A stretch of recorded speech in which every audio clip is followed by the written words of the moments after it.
හැකිවුණොත් දිනක නැවත අපි හමුවෙමු. අඩි 3ක දුර ඉඳන් දිනෙත් වලින් පමණක් වැළඳගමු. කතා නොකර ටික වෙලාවක් මුහුණට මුහුණ බලාගෙන හිඳිමු. මං අහන්නම් ඔයාගෙන් සමුගන්න හේතුව මට ඕනේ හිතේ තියෙන කුතුහලය නැති කරගන්න විතරයි.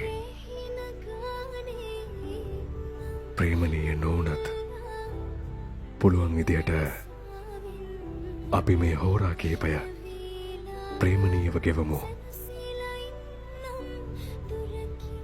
අවසානයේ සිනාවකින් පමණක් සමුගනිමු. සංගලාවී මංමයි කියා